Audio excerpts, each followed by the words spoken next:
کرام، آج ہماری محفل کو روشن اور تابناک بنانے کے لیے، ہمارے اجلاس کو تاریخی اور یادگار بنانے کے لیے اسٹیج پر ایسی روشن ہستیاں جلوہ افروز ہیں جن کے فرمودات اور ارشادات خیر و فلاح، برکت و سعادت، جن کا مشغلہ تبلیغ و تربیت، جن کا راستہ راہ سنت، جن کا مقصد صرف اور صرف دین خداوندی کی خدمت ہے۔ تو لیجئے انہی میں سے میں ایک شخصیت کو میں بڑے ادب و احترام کے ساتھ دعوت خطابت دیتا ہوں۔ میری مراد عزت مآب حضرت مولانا عبدالحادی صاحب دامت برکاتہم سے ہے۔ حضرت تشریف لائیں اور اپنے مواعظ حسنہ سے ہم سامعین کو مستفیض فرمائیں۔ اس شعر کے ساتھ آج اپنی بے قراری کو قرار آ ہی گیا، آج اپنی بے قراری کو قرار آ ہی گیا، جس کا شدت سے رہا ہے انتظار آ ہی گیا۔ واعد بے مثل کی آمد سے اے اہل چمن، اس علاقے میں بھی اب رنگ بہار آ ہی گیا۔ حضرت تشریف لائے۔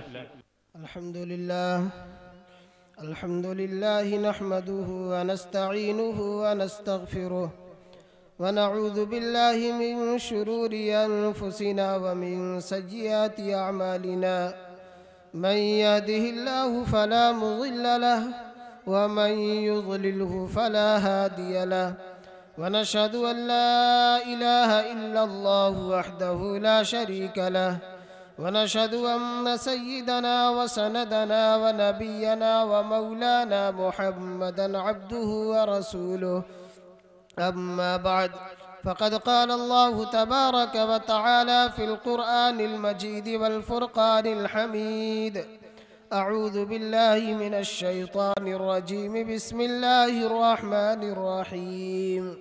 اقرأ باسم ربك الذي خلق، خلق الإنسان من علق، اقرأ وربك الأكرم الذي علم بالقلم، علم الإنسان ما لم يعلم. صدق الله مولانا العظيم. قال النبي صلى الله عليه وسلم: الكلمة الحكمة ضالة الحكيم، فحيث وجدها فهو أحق بها، أو كما قال عليه الصلاة والسلام. معزز سامعین کرام، میں نے آپ حضرات کے سامنے قرآن کریم کی چند آیات اور حضور پاک صلی اللہ علیہ وسلم کی ایک حدیث شریف نقل کیا ہے۔ دعا فرمائے اللہ تبارک و تعالی مجھے ان آیات کریمہ اور حدیث شریف کی روشنی میں کچھ کہنے کی توفیق مرحمت فرمائے، مجھے بھی اور آپ حضرات کو بھی عمل کی توفیق مرحمت فرمائے۔ اصل عمل ہے، علم کی کمی نہیں ہے، علم ہر ایک کے پاس ہے، ہمیں کیا کرنا ہے کیا نہیں کرنا ہے، جو موٹی موٹی چیزیں ہیں وہ ہم جانتے ہیں، لیکن جاننے کے باوجود کمی اگر ہے تو عمل میں کمی ہے۔ دعا فرمائے اللہ تبارک و تعالی عمل کی توفیق مرحمت فرمائے۔ جو باتیں آج میں کہوں یا دوسرے علماء کرام آپ حضرات کے سامنے پیش کریں، آپ لوگ یہ نیت کر لیں کہ جو باتیں کہی جائیں گی ہم ان باتوں پر عمل کریں گے۔ عمل سے زندگی بنتی ہے جنت بھی جہنم بھی، عمل سے زندگی بنتی ہے جنت بھی جہنم بھی، یہ خاکی اپنی فطرت میں نہ نوری ہے نہ ناری ہے۔ ہمارا جیسا عمل ہوگا اسی کے اعتبار سے ہمارے مطابق کل قیامت کے دن فیصلہ ہوگا۔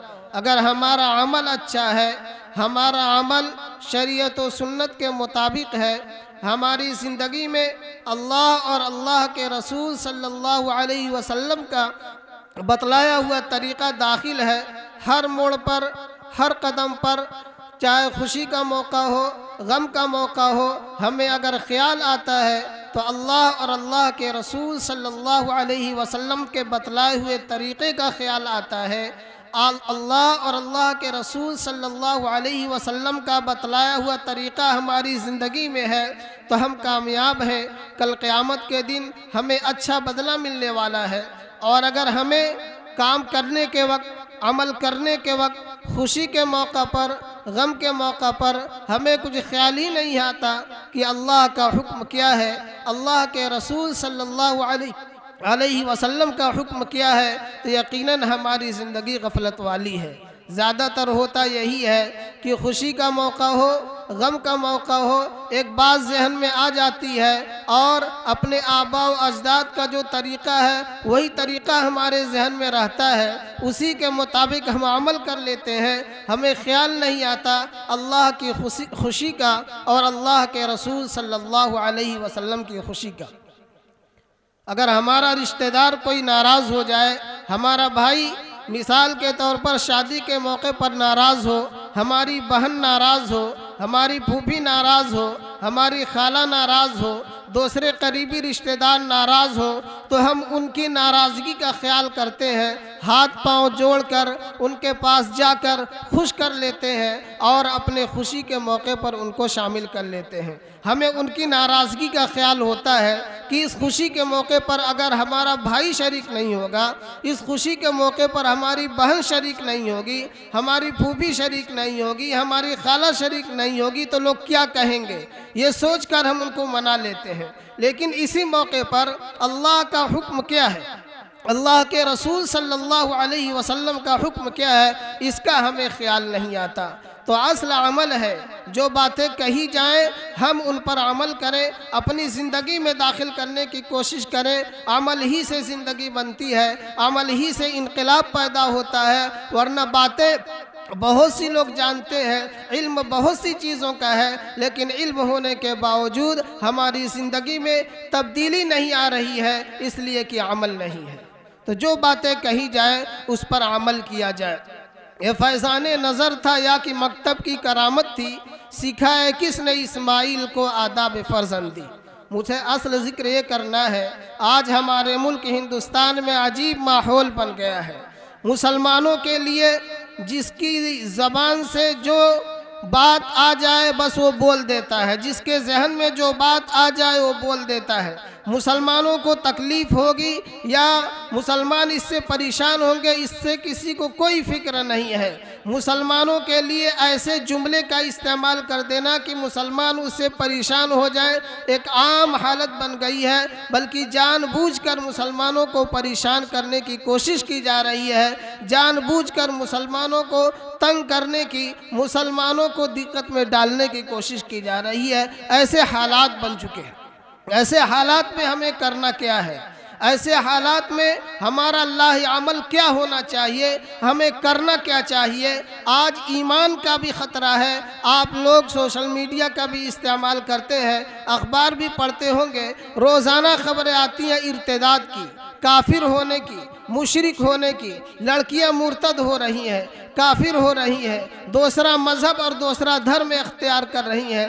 اس کے لیے ہمیں کیا کرنا ہوگا؟ کیا تدبیر اختیار کی جائے؟ کیا کیا جائے کہ ہماری مسلم لڑکیاں اور ہمارے بچے اپنے ایمان کو محفوظ رکھ سکیں؟ اللہ اور اللہ کے رسول صلی اللہ علیہ وسلم کا جو طریقہ ہے اور اللہ کے رسول صلی اللہ علیہ وسلم کا جو راستہ ہے، اس راستے کو پکڑے رہے، اس راستے کو تھامے رہے، اس راستے کا سودا نہ کر سکیں۔ آپ علیہ الصلوۃ والسلام کے طریقے کو اپنی زندگی میں داخل کریں، کسی بھی موڑ پر، کسی بھی موقع پر اپنے ہاتھ سے اللہ اور اللہ کے رسول صلی اللہ علیہ وسلم کے طریقے کو جانے نہ دیں۔ اس کے لیے ہمیں کیا کرنا ہوگا؟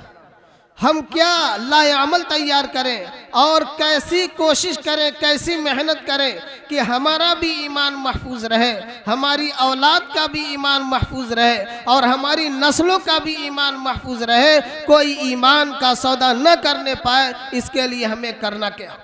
ہمارے اسلاف نے جو طریقہ اختیار کیا تھا، ہمارے اسلاف نے جو راستہ بتایا تھا، وہ مکتب کی تعلیم کا تھا کہ ہم مکتب کی تعلیم کو مضبوط کریں۔ مکتب میں چھوٹے چھوٹے بچے پڑھتے ہیں، ایک زمانے سے مکتب کا نظام چلا آ رہا ہے اور آج بھی مکتب چل رہا ہے۔ مکتب میں چھوٹے چھوٹے بچے پڑھتے ہیں اور بچوں کی سوچ کچی ہوتی ہے، بچے خود ذہن کے کچے ہوتے ہیں، سوچ کے کچے ہوتے ہیں، فکر کے کچے ہوتے ہیں، لیکن یہی بچے جب مکتب میں جائیں گے، اور وہ مکتب جہاں اسلامی تعلیم دی جا رہی ہے، جہاں اللہ اور اللہ کے رسول صلی اللہ علیہ وسلم کا طریقہ بتلایا جا رہا ہے، جہاں نماز پڑھنے کا طریقہ بتلایا جا رہا ہے، اللہ اور اللہ کے رسول کے بارے میں بتلایا جا رہا ہے، حضور پاک صلی اللہ علیہ وسلم کا طریقہ بتلایا جا رہا ہے، جب بچپن ہی میں بچے یہ ساری چیزیں سیکھ لیں گے، ان کے ذہن و دماغ میں یہ بات بیٹھ جائے گی، دینی تعلیم پڑھ لیں گے کہ اللہ ایک ہے، اللہ کے آخری نبی حضور پاک صلی اللہ علیہ وسلم ہے، آپ علیہ السلام کا بتلایا ہوا طریقہ یہ ہے۔ بچپن ہی میں جب یہ باتیں ذہن میں بیٹھ جائیں گی تو پھر وہ بچہ کسی بھی شعبے میں چلے جائے، کسی بھی لائن میں چلا جائے، کوئی بھی راستہ اختیار کر لے، لیکن وہ کبھی دین کا سودا نہیں کر سکتا، اس لیے کہ وہ جانتا ہے اللہ کون ہے، اللہ کے رسول صلی اللہ علیہ وسلم کا طریقہ کیا ہے۔ حضرت حسن بصری علیہ رحمہ فرماتے ہیں التعلم فی الصغر کالنقش فی الحجر، کہ بچپن میں جو چیز سیکھ لی جاتی ہے، بچپن میں جو باتیں ذہن میں بیٹھ جاتی ہیں، وہ پتھر کی لکیر کی طرح ہوتی ہے۔ پتھر پر کوئی لکیر بنا دی جائے تو وہ لکیر مٹتی نہیں ہے، وہ لکیر باقی رہتی ہے۔ حضرت حسن بصری علیہ رحمہ فرماتے ہیں کہ بچپن میں جو علم سیکھا جاتا ہے، بچپن میں جو باتیں ذہن و دماغ میں بیٹھ جاتی ہیں، وہ باتیں کبھی مٹتی نہیں ہے، وہ باتیں ذہن و دماغ سے کبھی نکلتی نہیں۔ میں ایک واقعہ عبرت کے طور پر آپ لوگوں کو بتاتا چلوں، میں ایک ایسے شخص کو جانتا ہوں جس کی تعلیم انگریزی اسکول کی، وہ نہیں جانتا کہ اردو کا الف کیا ہے، عربی کا الف کیا ہے۔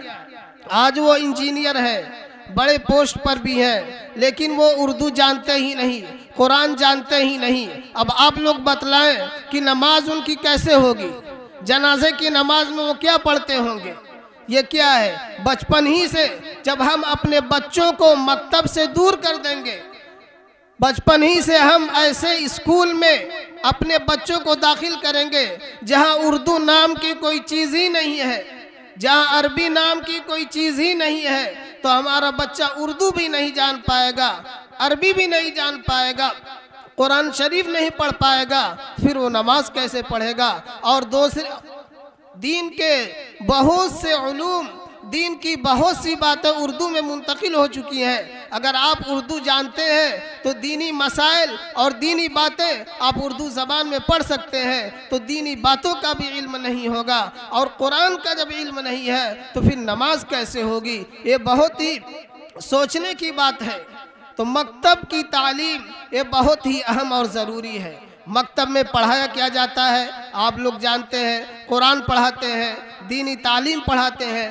آج جتنے بھی مکاتب چل رہے ہیں، زمانے کے اعتبار سے جو چیزیں ضروری ہیں، جن کا ہونا ضروری ہے، تمام مکاتب میں وہ ساری چیزیں نصاب میں داخل کر دی گئی ہیں، چاہے اردو ہو، چاہے ہندی ہو، چاہے انگریزی ہو، چاہے سائنس ہو، چاہے میتھ ہو، یہ ساری چیزیں تمام مکاتب میں پڑھائی جاتی ہیں۔ لیکن مکاتب میں قرآن پر بھی توجہ دی جاتی ہے، اردو پر بھی توجہ دی جاتی ہے، دینی تعلیم پر توجہ دی جاتی ہے، دعائیں بچوں کو یاد کرائی جاتے ہیں۔ کھانے کی کون سی دعا ہے، کھانے کے بعد کون سی دعا پڑھی جائے گی، سونے کے وقت کون سی دعا پڑھی جائے گی، سو کر اٹھنے کے وقت کون سی دعا پڑھی جائے گی، حضور پاک صلی اللہ علیہ وسلم کی محبت ذہن و دماغ میں بیٹھا دی جاتی ہے۔ تو مکتب کی تعلیم بہت ہی اہم ہے۔ حضرت عبداللہ ابن عباس رضی اللہ تعالیٰ عنہ فرماتے ہیں مسلمانوں کے لیے 3 کام کا کرنا ضروری ہے۔ نمبر 1، امیر اور حاکم کا ہونا۔ امیر اور حاکم نہیں ہوگا پھر لڑائی ہوگی، فساد ہوگا۔ ایک گھر ہو تو گھر میں کسی ایک کو بڑا ماننا ضروری ہے۔ ایک گاؤں ہے تو گاؤں میں کسی ایک کو بڑا مان لیا جائے تو بہت سے فتنے اور فساد سے ہم بچ جائیں گے۔ گھر کا کوئی بڑا ہے، گھر میں ہم کسی کو امیر مانتے ہیں تو اس سے مشورہ کریں، جو بات وہ بتلا دے اس کو آخری فیصلہ سمجھا جائے، ہمیں سمجھ میں آئے یا نہ آئے۔ تو حضرت عبداللہ بن عباس رضی اللہ تعالیٰ عنہ فرماتے ہیں مسلمانوں کے لیے 3 کام کرنا ضروری ہے، ان میں سے ایک یہ ہے کہ مسلمان امیر اور حاکم متعین کر لے، لڑائی جھگڑے سے، فتنہ اور فساد سے بچ جائیں گے۔ دوسری بات آپ نے فرمایا کہ قرآن کی خرید و فروخت باقی رہے۔ اگر قرآن کی خرید و فروخت نہیں ہوگی، قرآن کا لین دین نہیں ہوگا، تو پھر قرآن لوگ پڑھیں گے کہاں سے؟ جب لوگوں کے پاس قرآن نہیں ہوگا تو کیسے قرآن پڑھیں گے اور کیسے قرآن سیکھیں گے؟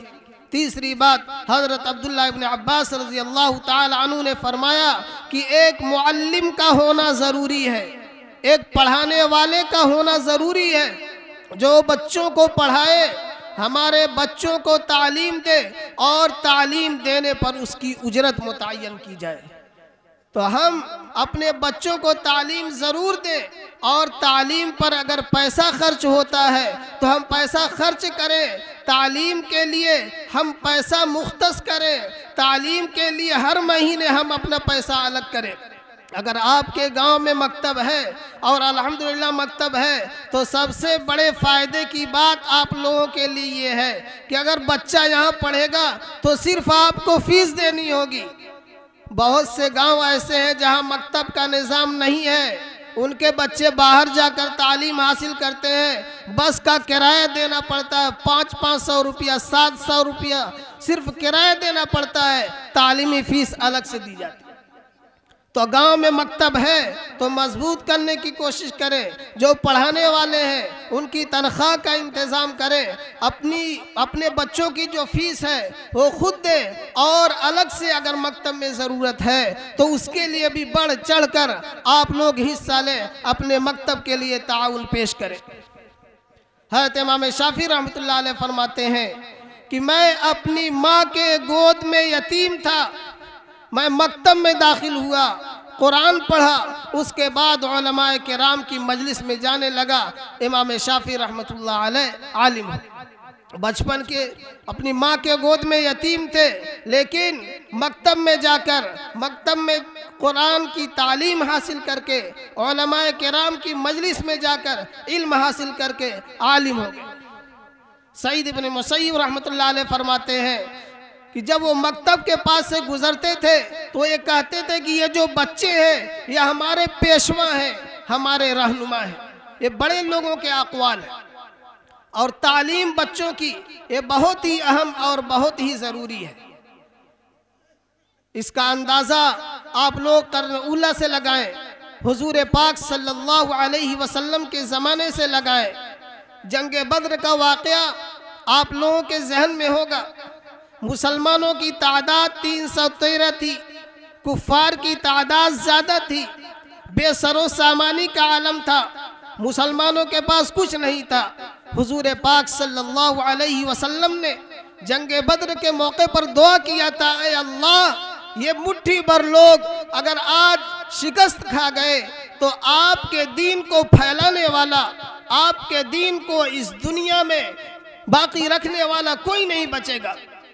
لیکن واقعہ آپ لوگوں کے ذہن میں ہوگا، اللہ تبارک و تعالی نے مسلمانوں کو فتح دیا، کفار و مشرکین قید کر لیے گئے۔ آپ علیہ السلام نے فرمایا، جو بات خاص طور سے مجھے ذکر کرنا ہے وہ یہ ہے، آپ علیہ السلام نے فرمایا کہ مسلمانوں کے 10 بچوں کو اگر کوئی تعلیم دے دے گا، انہیں پڑھا دے گا تو آزاد کر دیا جائے گا۔ کافروں کو آزاد کر دیا گیا، ان کو رہا کیا گیا، لیکن آپ علیہ السلام نے یہ شرط لگایا کہ کوئی بھی کافر جو قید میں ہے، مسلمان 10 بچوں کو تعلیم دے دے، مسلمان 10 بچوں کو پڑھا دے، اس کو آزاد کر دیا جائے۔ تعلیم کی یہ اہمیت تھی حضور پاک صلی اللہ علیہ وسلم کے ذہن و دماغ میں۔ حضرت عمر بن خطاب رضی اللہ تعالی عنہ کا زمانہ آیا، آپ علیہ السلام نے دعا کیا تھا، اور آپ علیہ السلام نے حضرت عمر بن خطاب اور ابو جہل کے لیے دعا کیا تھا۔ حضرت عمر بن خطاب رضی اللہ تعالیٰ عنہ کے حق میں آپ علیہ السلام کی دعا قبول ہوئی۔ آپ علیہ السلام نے ارشاد فرمایا کہ اگر میرے بعد کوئی نبی ہوتا تو وہ حضرت عمر رضی اللہ تعالیٰ عنہ ہوتے۔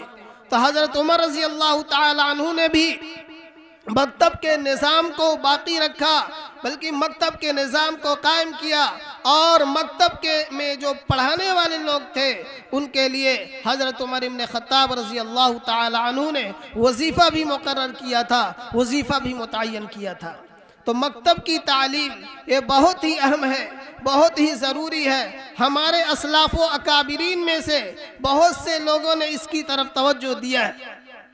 حضرت مولانا منظور نعمانی رحمۃ اللہ علیہ فرماتے تھے کہ مسلمان دو چیزوں کے لیے تیار ہو جائیں، یا تو اپنے بچوں کو، اپنی اولاد کو، اپنی نسلوں کو کافروں، مشرک اور مرتد بنانے کے لیے تیار ہو جائیں، یا اپنے بچوں کو دینی تعلیم دینے کے لیے تیار ہو جائیں۔ ہم اپنے بچوں کو دینی تعلیم ضرور دیں، اگر ہم نہیں دیں گے تو ایک وقت ایسا آئے گا کہ ہماری اولاد اور ہماری نسلیں اپنے دین سے، اپنے ایمان سے بھی ہاتھ دھو لیں۔ حضرت مولانا علی میاں ندوی علیہ رحمہ بھی فرمایا کرتے تھے کہ ہمیں عید کے موقع پر کپڑے کی فکر ہوتی ہے، ہمیں بیماری کے وقت دوا اور علاج کی فکر ہوتی ہے، ہمیں نوکری کی فکر ہوتی ہے، لیکن ہمیں ان تینوں چیزوں سے زیادہ فکر اپنے بچوں کی تعلیم کی ہونی چاہیے۔ ابھی عید کا موقع آ رہا ہے، رمضان کا موقع آ رہا ہے، ہم اپنے کپڑوں پر پیسہ خرچ کر دیں گے، کھانے پینے پر پیسہ خرچ کر دیں گے، ٹھیک ہے خرچ کریں، لیکن تعلیم پر توجہ اس سے زیادہ ہونی چاہیے۔